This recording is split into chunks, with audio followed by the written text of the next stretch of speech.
It's Thursday மார்னிங்கே உருப்படியாக ஏதாவது வேலை செய்யலான்னு ஸ்டிச் பண்ணுறதுக்கு தான் ட்ரெஸ் மெட்டீரியல் எடுத்தேன். மார்னிங்கே வேலை செய்கிறது கொஞ்சம் கடுப்ஸாக தான் இருந்துச்சு. சரி இன்னைக்காவது ஸ்டிச் பண்ணி முடிச்சிடலான்னு சொல்லிட்டு பார்த்தா இன்னைக்கு சோ மெனி டிஸ்டர்பன்ஸ். டாமி ஓடி வந்து இடுப்பில் ஏறி உட்காந்துக்கிறது.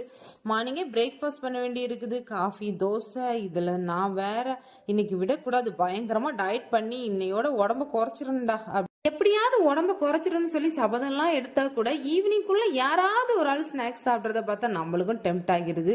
சரி ஓகே, நாளையிலிருந்து நமக்கு ஸ்ட்ரிக்ட் டயட் அப்படின்னு சொல்லிட்டு எல்லாத்தையுமே ஓபி அடிச்சுட்டு மறுபடியும் ஸ்நாக்ஸ் சாப்பிட்றது. நம்ம கூட சேர்ந்து இந்த வெயிட் மிஷின்களும் ஓபி அடிக்குது. சில நேரம் பார்த்தா 88 காட்டுது, சில நேரம் பார்த்தா 82 காட்டுறது, சில நேரம் பார்த்தா 86ன்னு காட்டுது. எது உண்மைன்னே தெரிய மாட்டேங்குது. குறையிறமா கூடுறமான்னு சொல்லி ஒரே கன்ஃபியூஷன் ஆஃப் த கான்ட்ரிபியூஷன் தான். இந்த மாதிரி யாரெல்லாம் ஸ்ட்ரிக்ட் டயட்னு ஓபி அடிக்கிறீங்கன்னு கண்டிப்பா கமெண்ட் செக்ஷன்ல சொல்லுங்க. பாப்பா கவுமில் கொடுக்க ஸ்டார்ட் பண்ணிட்டு மில்க் கூட கொஞ்சமா நல்ல மிளகு அப்புறமா 1 பிஞ்ச் மஞ்சள் தூள் போட்டு பாப்பாக்கு கலந்து கொடுத்தாச்சு.